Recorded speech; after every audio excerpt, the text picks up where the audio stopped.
Menjadi bulan yang penuh introspeksi karena apa? Udah setengah tahun berjalan. Kebetulan bulan Rajab kita masuknya secara Masehi bulan Januari. Momennya double. Jadi kalau kita muhasabah di bulan Rajabnya masuknya baru 6 bulan Zulhijjah, masuknya Januari menjadi awal tahun. Jadi muhasabahnya double. Udah setengah perjalanan Zulhijjah, baru mulai awal tahun, menjadi momentum yang pas kita untuk muhasabah diri. Lalu setelah bulan Rajab, bulan apa? Bulan Sya'ban. Orang kalau udah masuk bulan Sya'ban, bulan yang terlupakan. Kenapa kalau udah Sya'ban yang diomongin Ramadan? Betul nggak? Kita di Sya'ban, ketua umum ngomongnya Ramadan, begitu. Jadi ceritanya nih kita sama istri kita, tapi yang diomongin perempuan lain. Iya, gitu. Sakit, gitu. Makanya Rasulullah Sallallahu Alaihi Wasallam memberikan apa? Memberikan peringatan untuk apa? Kita jangan sampai lupa sama Sya'ban. Karena apa? Sya'ban ini orang membuat momentum di bulan Rajab. Bulan Rajab ada apa Ustaz? Ada yang namanya Isra wal Mi'raj. Wow, banyak kegiatan Isra wal Mi'raj, menyambutnya dan seterusnya. Di bulan Sya'ban gak ada apa-apa. Karena memang bulan Sya'ban itu bulan transisi menuju apa? Bulan suci. Bulan yang diturunkan di situ Al-Quran. Maka bulan Sya'ban itu disebut Syahrun Nabi. Rajab itu disebut Syahrullah. Sya'ban itu disebut Syahrun Nabi. Wa Ramadan Syahrul Ummati. Bulan Rajab itu disebut dengan Syahrullah, bulannya Allah. Orang banyak ningkatin ibadah wajib, enggak ketinggalan. Wa Sya'ban Syahrun Nabi, bulannya Nabi. Kenapa? Karena di situ kita diminta perbanyak amalan-amalan sunnah. Dari Aisyah radhiyallahu anha, qalat ma ra'aitu Rasulullah sallallahu alaihi wasallam iktamala siyama syahrin illa Ramadan. Dari Aisyah istri beliau menyampaikan bahwasannya, aku tidak pernah melihat Rasulullah sallallahu alaihi wasallam berpuasa 1 bulan penuh kecuali Ramadan. Lalu dilanjutkan, wa ma ra'aituhu aktsaru siyamin fi Sya'ban. Jadi kalau Rasulullah, Aisyah itu ngelihat Rasulullah nggak pernah puasa 1 bulan penuh kecuali kapan? Kecuali Ramadan. Dan Aisyah tidak pernah melihat Rasulullah memperbanyak puasa di bulan Ramadan kecuali di bulan Sya'ban. Gitu ya. Jadi Rasulullah paham betul kondisi umatnya. Bagaimana setiap bulannya Rasulullah mempersiapkan amalan-amalan terbaik, termasuk di bulan Sya'ban. Karena apa? Pasti umatku akan lalai katanya. Kenapa? Tadi bulan Sya'ban itu diapit oleh 2 bulan yang begitu besar, yaitu bulan Rajab sebagai bulan mulia, Ramadan sebagai bulan suci. Sya'ban agak lupa. Makanya Rasulullah memberikan informasi melalui Aisyah bahwasannya tidak ada puasanya Rasulullah yang paling banyak setelah Ramadan kecuali di bulan Sya'ban. Puasa apa Ustaz? Puasa sunnah. Dari Senin Kemis, minggu depan nih udah masuk nanti Ayyamul Bid, ada yang puasa Daud, silakan. Puasa-puasa sunnah dilakukan di bulan Sya'ban. Begitu Rasulullah memberikan informasi agar bulan Sya'ban tidak terlupakan. Dan bulan Sya'ban juga biasanya Pak Haji, pengajian-pengajian justru malah ditutup. Betul nggak? penutupan pengajian. Oh, ibu-ibu tuh biasanya, bapak-bapak juga begitu, penutupan pengajian. Loh, kok mau nyambut Ramadan pengajian ditutup-tutup gitu. Begitulah kita terlupakan. Justru apa? Tadi bahasanya bulan Rajab itu masuk bulan pemanasan. Bulan Sya'ban ditingkatkan yang tadinya hanya wajib ditempel ibadah sunnah. Masuk Ramadan gaspol. Wah, gaspolnya jangan langsung gigi 6, masuk gigi 3. Karena apa? Kalau orang yang memasuki bulan Ramadan merasa itu adalah puncaknya ibadah, maka setelah Ramadan kalau udah sampai puncak kemana jalannya? Turun. Tuh. Ini yang harus dirubah mindsetnya. Kita mengumpulkan seluruh energi kita untuk menyambut Ramadan. Padahal Ramadan itu syahrul ummati, bulannya umatnya Nabi Muhammad. Untuk apa? Untuk meraup banyak pahala. Tapi itu bukan puncaknya ibadah.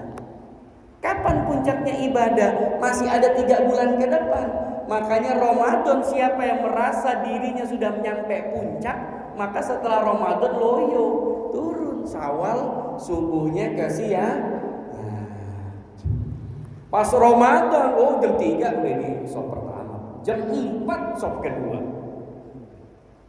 Masuk 1 Syawal kesiangan. Masuk 2 Syawal kebanyakan ketupat. Masuk 3 Syawal nastarnya belum habis. Masuk Syawal keempat masih di kampung, Ustaz. Nggak apa-apa dah, ntar subuhnya di Jakarta lagi. Begitu. Di kampung udah subuhnya udah kesiangan. Karena apa? Merasa udah nyampe puncak, udah nyampe malam Lailatul Qadar. Padahal Syawal itu artinya apa? Bulan apa? Bulan peningkatan, masuk gigi 4. Kencengin lagi. Makanya ditempel bulan Syawal itu dengan puasa Syawal. Pahalanya bukan 1 bulan, pahalanya 1 tahun yang akan datang dan 1 tahun sebelumnya. Bayangin. Itu puasa Syawal. 1 tahun full kita berpuasa. Kira-kira kalau Allah mewajibkan kita puasanya bukan sebulan tapi 2 bulan sebulan, kira-kira mampu nggak? Enggak. Tapi dengan puasa Syawal 7 hari, seakan-akan kita puasa 1 bulan penuh. 1 tahun penuh. Syawal itu artinya meningkat, bukan turun. Untuk apa meningkat? Menyambut 3 bulan mulia berikutnya. Tuh. Bulan apa Ustaz setelah bulan Syawal? Bulan Zulqa'dah. Kenapa istimewanya bulan Zulqa'dah Ustaz? Itu bulan haram. Bulan orang persiapan ibadah, puncaknya manusia. Jadi kalau secara kebijakan Arab Saudi, ada orang umroh itu Ramadan, ada umroh yang namanya umroh Syawal. Setelah akhir bulan Syawal tanggal 27-28, seluruh visa umroh itu harus pulang, harus keluar tanah haram, harus keluar Saudi. Karena 1 Zulqa'dah sudah masuk visa haji kloter pertama. Kling. Nah, biar tidak ada penumpukan. Jadi Zulqa'dah itu sudah bulan yang menuju puncaknya ibadah. Kapan Ustadz puncaknya ibadah? Puncaknya ibadah itu nanti di bulan Zulhijjah. Itu puncaknya ibadah. Karena apa? Bicaranya itu puncaknya ibadah. Itu satu momen yang dimana kalau kita lewat momen itu nggak dianggap ibadahnya, yaitu wukuf di padang Arafah. Semua manusia. Dan Arafah itu adalah miniatur kecil di mahsyar nanti. Di mahsyar itu apa Ustaz kejadiannya? Seluruh manusia dibangkitkan oleh Allah. Manusia yang pertama dibangkitkan oleh Allah yaitu baginda Muhammad Rasulullah sallallahu alaihi wasallam. Lalu siapa berikutnya Ustaz? berikutnya adalah penghuni syuhada baki.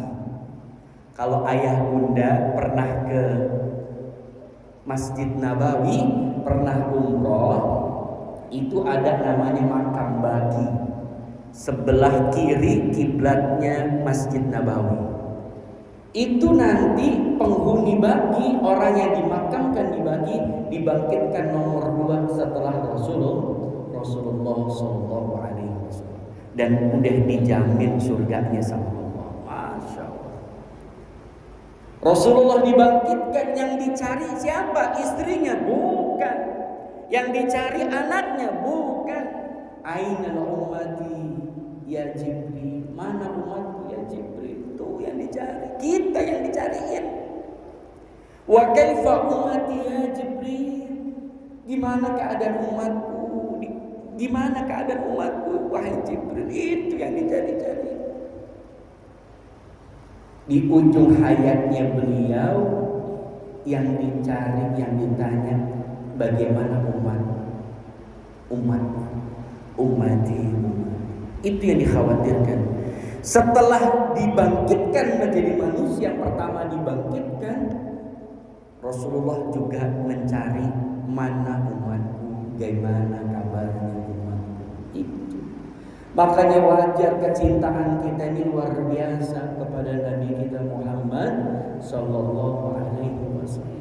Nabi-nabi yang lain gak mampu memberikan syafaatnya. Nabi Adam, Nabi Ibrahim, semuanya gak mampu. Mereka menyelamatkan dirinya, tapi Rasulullah SAW pasang badan untuk bisa memberikan syafaat kepada umatnya.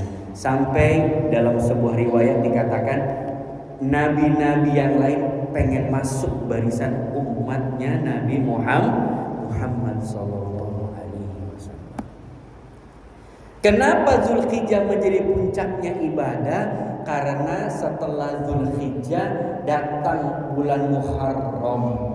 Apa itu Ustaz bulan Muharram?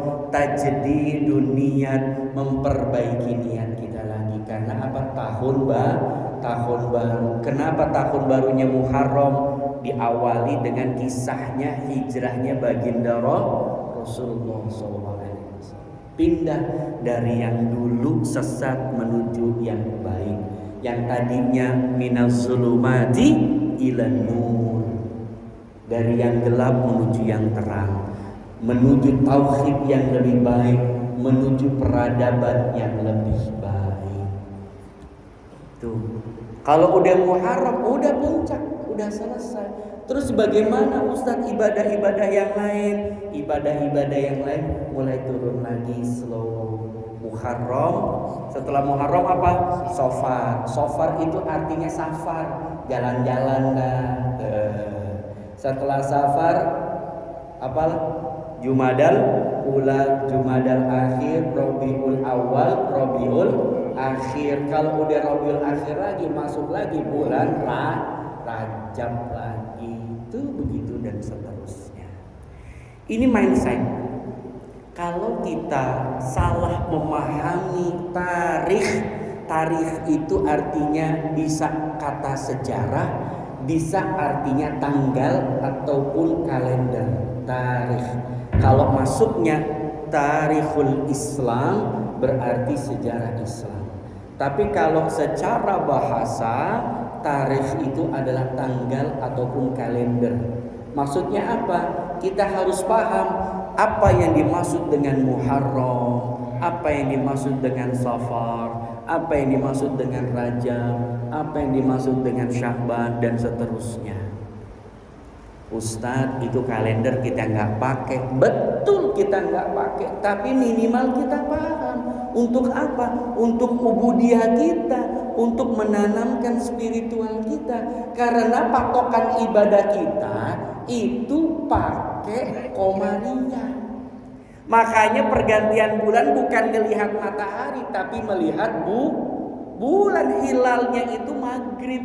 Pergantian gesernya hari itu maghrib, bukannya subuh. Insya Allah malam nisfu Sa'ban kita itu malam Jumat. Malam Jumat secara kalender masih 14, tak bergesernya maghrib. Nisfu Sa'ban kita malam Jumat. Ada apa lagi Ustadz malam nisfu Sa'ban? Rasulullah menyampaikan semua amalan diangkat. Masa amalan diangkat setiap tahun Ustadz? Ada amalan diangkat yang memang setiap hari. Kapan momennya? Kamis dan Senin. Maka Rasulullah senang berpuasa. Sama menjelang malam nisfu Sa'ban, di hari nisfu Sa'bannya, menjelang nisfu Sa'bannya itu Rasulullah juga berpuasa. Biar apa? Di saat diangkat amalnya Rasulullah dalam keadaan berpuasa. Lagi-lagi Rasulullah mengingatkan di Sya'ban itu banyak puasa sunnah, banyak ibadah sunnah. Kalau orang Betawi bilang kalau nikah ambil bulan Sya'bannya. Udah mulai tuh awal Februari udah banyak yang nikah. Ada orang kepikiran, Ustaz gimana ntar pengantin baru masuk Ramadan gitu.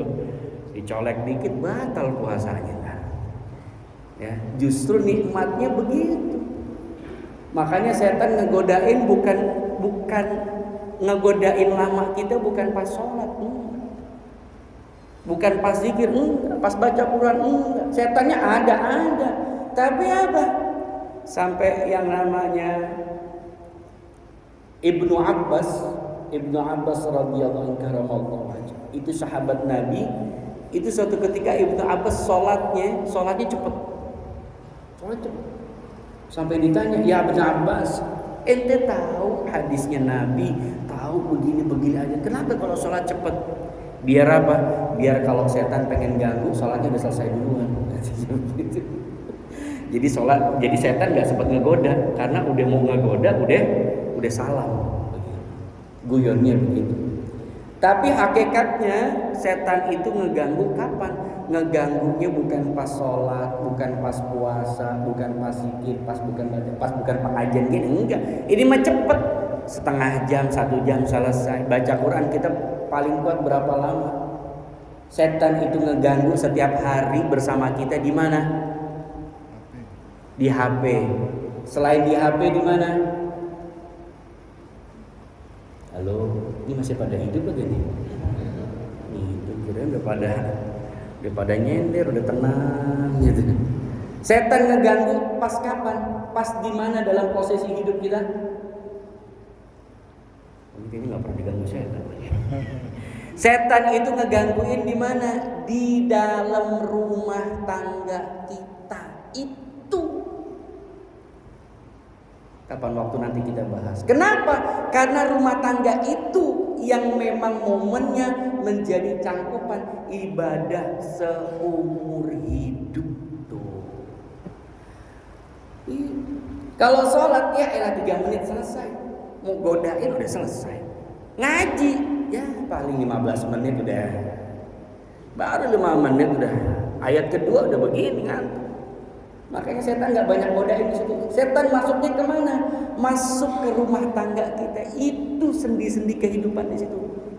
Makanya di saat ingin membangun peradaban, semuanya mulainya dari mana? Dari rumah. Makanya ibu-ibu, para istri, para perempuan disebut madrasatul ula. Sekolah pertama sebelum sekolah beneran, sebelum dia masuk ke dalam lingkungan masyarakat. Sekarang yang terjadi, anaknya tiktokan, joget-joget karena emaknya joget juga. Setan itu nggak ngerusak bapaknya, nggak ngerusak anaknya, enggak. Yang dirusak servernya dulu. Siapa servernya di rumah tangga? Ibunya. Itu yang dirusak. Kalau ibunya udah doyan joget, pasti anaknya joget. Kalau ibunya hadir pengajian, minimal anaknya mencerahkan. Makanya kalau istri udah ngambek uring-uringan seharian, itu hawa di rumah udah nggak beres tuh. Lakinya pulang dicemberutin, anaknya pulang diomelin, begitu. Itu yang diganggu. Karena apa? Di saat terjadi pernikahan itu setan meraup wajahnya dengan pasir. Seraya apa? Telah menggagal godaan anak cucu Anda. Karena apa? Berhasil menikah. Makanya nggak usah heran ayah bunda. Ini babnya nanti beda lagi, saya spill saja. Nggak usah heran dengan pernikahan dini yang kecuali memang sudah nyampe umur baliknya. Nggak usah heran. Karena apa? Itu untuk menjaga izah kemuliaan anak-anak kita. Kalau sudah ada datang laki-laki yang melamar, sudah nikah. Kalau ada memang keinginan, itu yang terjadi sama ulama-ulama kita, guru-guru kita, anak-anaknya yang milenial, yang Gen Z, yang sudah cukup umur, segera dinikah. Kan untuk menjaga dia. Ikhwatal iman yang dimuliakan Allah Subhanahu wa taala, kembali lagi di bulan Sya'ban. Sya'ban berarti perbanyak ibadah sunnah. Pengajian jangan ditutup-tutupin. Terus gimana Ustadz pengajian gak ditutupin? Digeser waktunya. Tuh ya. Yang kuliah subuh tetap bisa kuliah subuh di waktu habis subuh. Ustadz habis sahur ngantuk, geser kuliahnya. Kapan Ustadz? Menjelang buka puasa. Tuh. Jangan ditutup pengajian. Jadi kajian subuh kan ngantuk. Habis sahur jam 3 masak udah gak khusyuk Ustaz. Geser waktunya. Kuliah apa? Kuliah menjelang maghribnya. Bikin kalau maghribnya jam 6, jam setengah 6 udah bikin kajian. Bisa buka puasa bersama. Maghribnya bisa bareng-bareng. Yang transit musafir juga dapat pencerahan. Jangan sampai kita ngejelang puasa itu begini. Betul, menjelang buka puasa Ustadz yang dilihat kan ceramah juga. Ya dapat fadilahnya mendingan ceramahnya live, langsung dari guru-guru kita. Yang kesini masuk gak ke filter. Ulamanya siapa, ini siapa, main share, gak ada filternya. Gurunya siapa? Sanadnya kemana? Sanadnya Al-Youtubiyah Ustaz. Gitu ya. Al-Tiktokiyah, Al-Instagramiyah, begitu sanadnya. Pernah pesantren di mana Pak Haji? Alhamdulillah Ustaz di Youtubiyah. Wah itu pesantren mana? www.youtube.com. Itu semua aliran masuk. Tapi kalau sudah ustadznya datang ke sini, satu screening dari DKM pasti ada. Screening dari masjid pasti ada. Kapan waktunya tadi? Jadi makanannya barokah dibuat ngaji, jamaahnya untuk menunggu menjelang buka puasa dapat pencerahan tentang Ramadan. Nanti maghrib isyaknya dapat lagi pencerahan. Begitu dan seterusnya. Jadi sebetulnya setan itu demen masuk Ramadan. Karena apa? Karena banyak pengajian tutup. Akhirnya apa? Orang larinya ke handphone, larinya ke setan gepeng. Ikhwatal iman yang dimuliakan Allah Subhanahu wa taala, bab berikutnya adalah ayat yang saya sampaikan tadi, innalladzina qalu rabbunallah summastaqamu tatanazzalu alaihimul malaika alla takhafu wa la tahzanu wa abshiru bil jannati allati kuntum tu'adun. Ini baru intinya Pak Haji. Sampai jam 7 kan? Oh jam 8. Allah Subhanahu wa taala menyampaikan dalam surah Al-Fusilat ayat 30, innalladzina qalu rabbunallah summastaqamu. Maksudnya apa Ustaz? Ini ayat menjelaskan tentang kalimat istiqomah. Karena apa? Karena buah ibadah ini ya. Ini kita akan menyambut bulan-bulan ibadah dari Rajab, Sya'ban, Ramadan, Syawal sampai Dzulqa'dah, Dzulhijjah. Ini rentetan 6 bulan ibadah full. Tapi ternyata dari ibadah itu ada buahnya. Dari pohon ibadah itu ada buahnya. Dari buahnya ini ada saripatihnya. Apa saripatih dan buahnya itu? Adalah istiqomah. Tahajud Bagus nggak? 2 rakaat tahajud bagus nggak? 10 rakaat tahajud bagus nggak? Tapi cuma sekali setahun. Yang bagus adalah istiqomah, sedikit tapi istiqomah.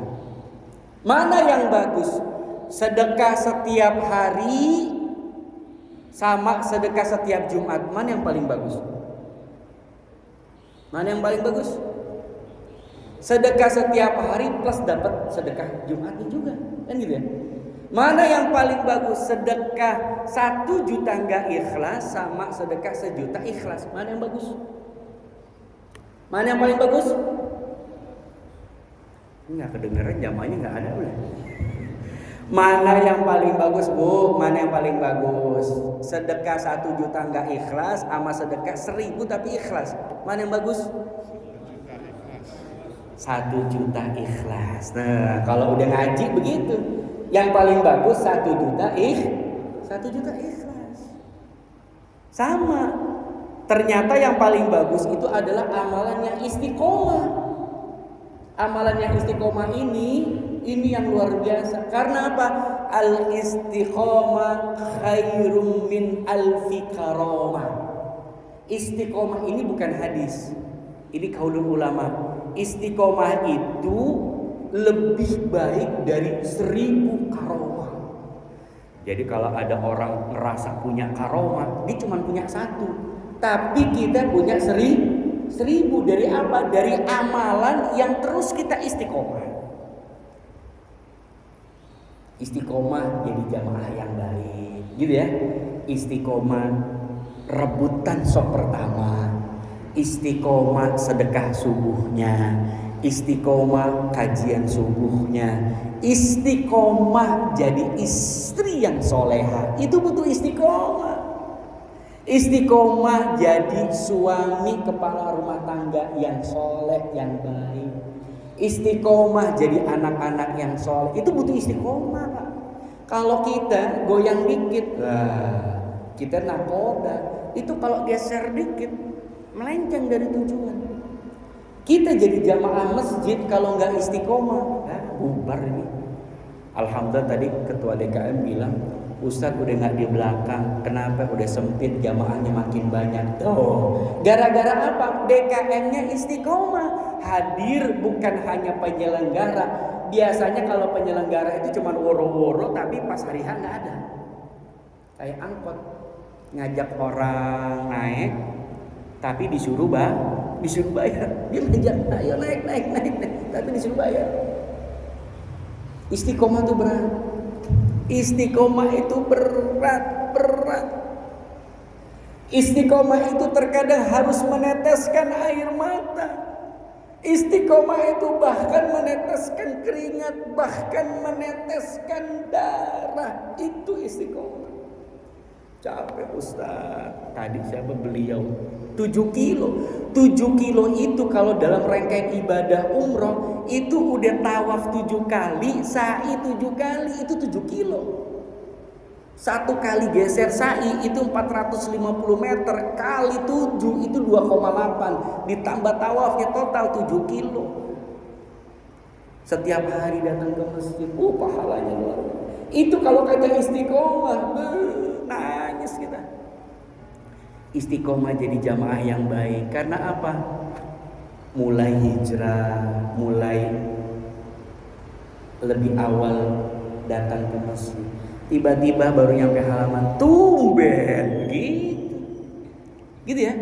Baru pengen hijrah lebih baik, datang ke masjid. Tiba-tiba habis sholat, tumben. Nah gitu. Itu kalau mentalnya bukan mental istiqomah, dia nggak ke masjid lagi. Tuh,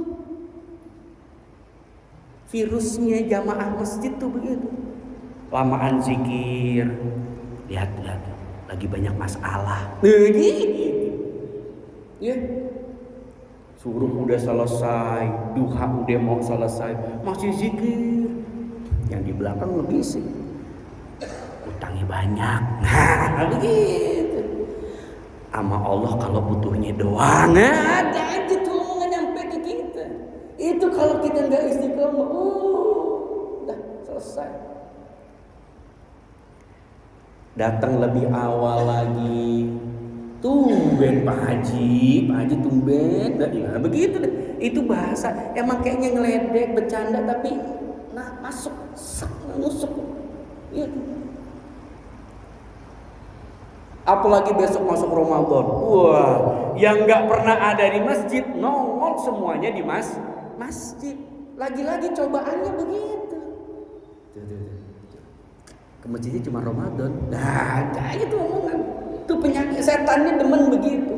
Dia nggak bisa ngerusak dirinya kita, tapi kita dirusak dari orang-orang sekitar. Makanya syarat istiqomah itu innalladzina qalu rabbunallah. Yang pertama kali yang dikuatkan syarat pertama istiqomah itu adalah tauhid, nggak goyang. Cuman karena Allah, dia ke masjid, dia sujud, dia sedekah, dia jadi pengurus DKM, ketua panitia, apapun yang dilakukan dalam ibadah, Rabbunallah, yang dicari ridhonya cuman Allah. Cuman bukan pengen dilihat, bukan pengen terkenal, bukan pengen apa-apa. Itu kalau ada unsur manusianya, kalau ada unsur dunianya, biasanya digeser, digoyang, tumbang. Tapi kalau karena Allah, siapapun yang ingin menebang.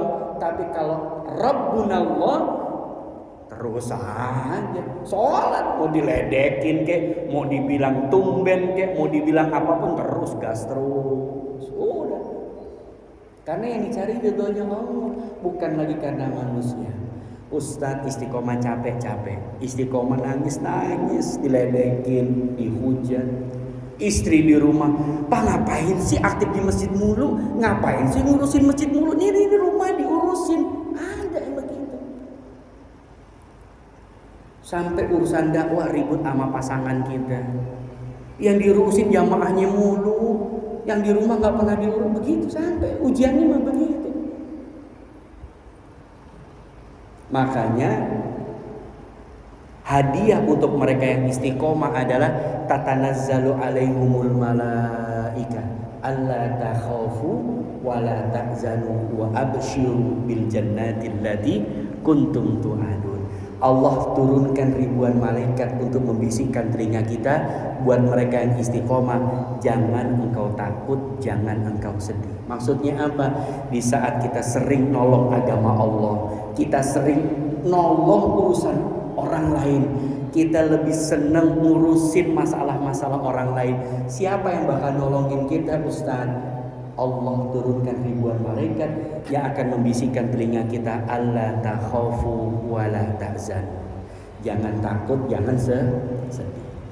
Makanya mohon maaf lahir batin, itu penduduk Palestina, kalau mereka tauhidnya bukan karena Allah, mereka enggak istiqomah, itu tanah udah ditinggalin sama mereka. Siapa yang pengen setiap hari dengar bom sama dikejar-kejar untuk dibunuh? Siapa yang pengen hidupnya begitu? Karena kekuatan istiqomah mereka dalam perjuangan, maka lahirlah pejuang-pejuang Islam yang terus menjaga Aqsa, menjaga tanah Palestina, menjaga tanah Gaza. Apalagi kemarin presiden terpilih tuh pengen jadiin Gaza menjadi city smart, pengen dicaplok, penduduknya pengen dipindahin. Itu perjuangan lagi. Maka kita yang di sini perjuangannya beda. Setiap umat, setiap manusia perjuangannya beda-beda. Yang udah jadi kepala rumah tangga, jadi kepala rumah tangga yang baik. Jadi istri-istri yang soleha, menjadi pengurus masjid, jamaah masjid, menjadi pengurus yang amanah. Ini saja, kurang lebihnya mohon maaf. Sebelum saya tutup dengan doa, visual, ada mau bertanya silakan.